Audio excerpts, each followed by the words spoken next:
Yeah. So basically what I've done with this hedge is I've gone really hard with it because it was pissing me off. Basically it's hitting my car on that sign there. My car scratched the shit anyway, so I don't really care, but I didn't want to scratch it some more. So hard reduction back along, right? So this is grevillea. Grevilleas love a good smashing. And what I've made sure not to do is to touch these bits. These are the mothers. So they're the ones that have multiple come out of them. See how they've got multiple? So we want those stems to leaf up again to become a hedge again. So it's going to look like shit for a little while, but within a week or so, well, probably about 3 weeks, that will start looking like a hedge again. Still already looking hedgy. It's not actually that bad. But and then around here, I've got to clean up still. But through here is my main walking spot to get into the house. So basically I've hard hedged it back into that corner, so there's a walking section to come through, you know what I mean? Otherwise I've got to do my hackier, and I like my hackier too much. Right, when you're hedging, right, you try to go down mostly, right? So you try to go down, work with the tree, and then on the tops I always like to do like a little kind of diagonal like this, like that, along the top. And what that does is it actually makes it an actual square instead of the semi-square that you see everywhere. That little touch is the yak touch, right?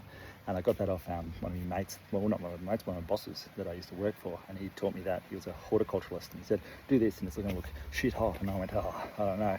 I did it and it looked shit hot, so I've done it ever since.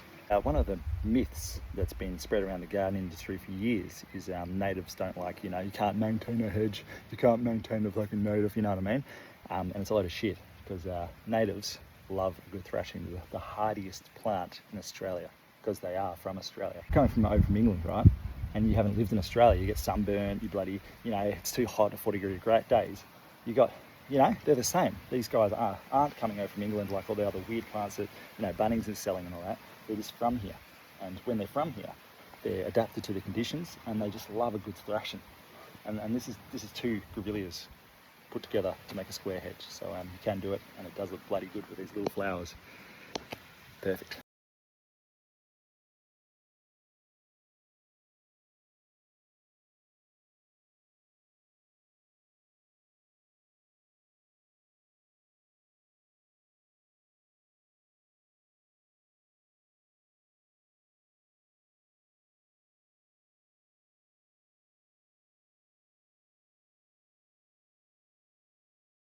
She looks a bit broken, and she is, but she works still, so I keep her and she makes me happy. But get one of these. These are a really good rake for hedging. Because they don't stuff up the plants when you're raking. They just keep them there, you know what I mean?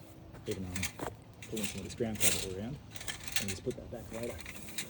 But, see,